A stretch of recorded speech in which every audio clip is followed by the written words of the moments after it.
De volta com o Estúdio 360.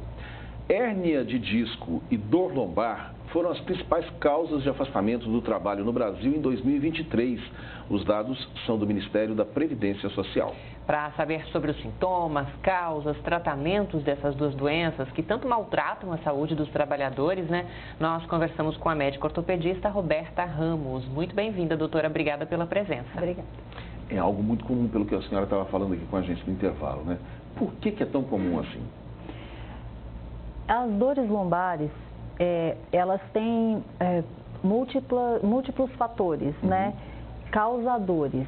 Então, assim, é comum porque muitas pessoas têm esses fatores, como, por exemplo, erros posturais. Às vezes a gente inclina mais para um lado do que para o outro para carregar uma sacola pesada, deita torto, vê televisão torto, erros posturais também no trabalho, às vezes tem uma demanda de sobrecarga mecânica, né? Trabalhos mais pesados ou muito tempo sentado, que você não posiciona bem na cadeira, altura de cadeira, de mesa. São várias causas assim de erros posturais, travesseiro, colchão, que podem ajudar a ter essa questão dolorosa.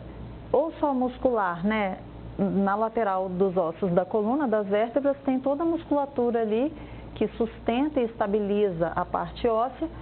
A parte do abdômen e do períneo também faz esse conjunto dinâmico de músculos que estabiliza. Então, às vezes é muscular, às vezes já tem um desgaste, já tem uma lesão óssea, um desvio de coluna. E tem outros fatores também, por exemplo, como o enfraquecimento da musculatura por questões de sedentarismo.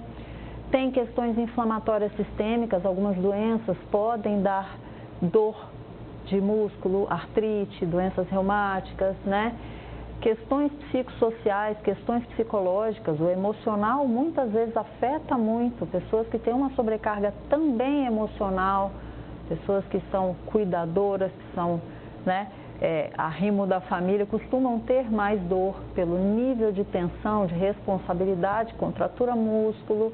Então, são vários fatores. Tem questões genéticas também envolvidas, a alimentação, hidratação é fundamental. Então, muita coisa envolvida. O que é exatamente a hérnia de disco? E existe outro motivo para a dor lombar? Isso, a hérnia de disco é uma estrutura fibrocartilaginosa que tem entre cada caixinha de vértebra, que são os ossos lá da coluna. Então, faz um sistema de amortecimento, esse tecido cartilaginoso e fibroso, que é um disquinho que tem entre uma vértebra e outra, que é a parte óssea. A região do pescoço e da lombar é a região da coluna que mais tem movimento. Então, são os mais acometidos mesmo. E quando o disco sofre algum desgaste, ou processo degenerativo, ou por um trauma, uma ruptura, o núcleozinho desse disco, que é mais cartilaginoso, que chama núcleo pulposo, ele extravasa, ou pelo menos empurra a parte dos anéis que são da borda de contenção. Isso pode acontecer gerando uma compressão de raiz de nervo ou a própria medula, que passa ali no canal medular, que é a parte neurológica da coluna. E isso causa uma dor intensa e as tais incapacidades de muitas pessoas que trabalham e que às vezes têm até que se afastar. As pessoas falam, eu travei. É uma dor aguda que realmente incapacita muito. E, na outra pergunta que você fez, existem outras causas de lombalgia, sim, porque é uma das estruturas da coluna, a hérnia de disco, que é quando o disco fica doente e hernia ou fica protuso ou fica sequestrado, né, vários tipos diferentes, mas causando essa dor principalmente por compressão de raiz de nervo. Mas, por exemplo, como a gente tinha falado, desvios posturais, contraturas musculares por tensão, por trauma, por mau jeito na ginástica, de dormir e tal, podem dar dor na coluna. Um cálculo renal, a pedra no rim, pode dar dor irradiada para a região de trás das costas, que a gente jura de pé junto que é problema de coluna.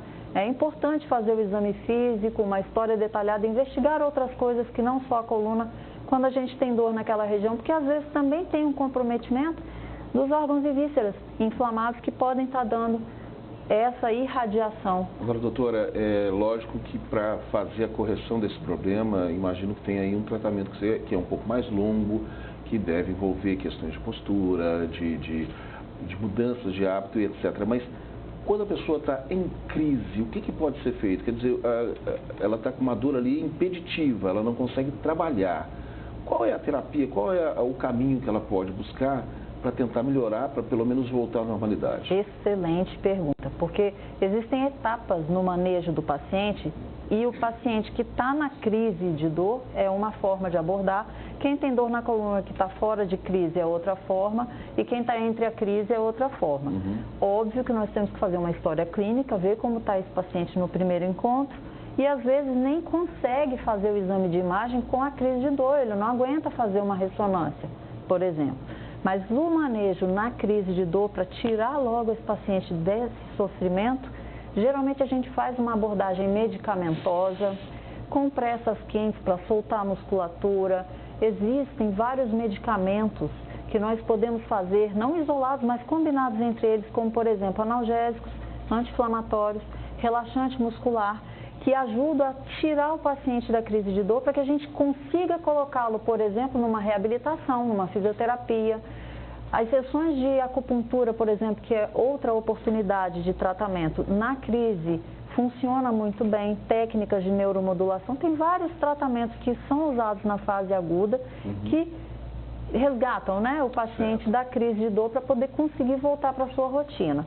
Mas é muito comum a gente precisar de fazer esse manejo também com a via medicamentosa e depois ver quais são as terapias, porque às vezes não consegue nem deitar para fazer um procedimento, né? Só para a gente encerrar, doutora, como evitar, né? O que fazer para prevenir uma dor na lombar, uma hérnia de disco? Existem questões de rotina, que às vezes as pessoas querem mais tomar um remédio e resolver, porque é trabalhoso a gente cuidar disso, da prevenção, né? Mas em linhas gerais, quando a gente fala daquele tripé da saúde, serve para a dor lombar para prevenir também, que é ter um manejo de sono adequado, uma boa alimentação para não causar inflamações, né? A predisposição a inflamações, e a atividade física para que a gente tenha um controle de postura, uma boa dinâmica dos músculos que estabilizam as costas, para a gente não ter tanta sobrecarga no disco. E pessoas que estão acima do peso, também existe a orientação de fazer um controle de alimentação e com a própria atividade física para que a gente consiga ter menos sobrecarga mecânica em cima da coluna. Mas as medidas posturais são muito importantes também.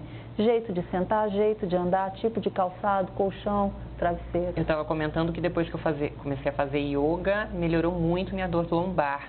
É um alongamento, então ajuda mesmo, né, doutora? Yoga, pilates, várias atividades físicas como a yoga, além de darem muita flexibilidade e a mobilidade articular que trabalha isso, fazem muito o fortalecimento da musculatura central do corpo, que está intimamente ligada com a coluna, que é a região do core, que a gente fala que pega o abdômen, o baixo ventre e a parte de trás das costas. Então é fantástica a yoga para poder fazer a prevenção das dores na coluna, sim. Tá ótimo, doutora. Obrigada, Eu viu? que agradeço.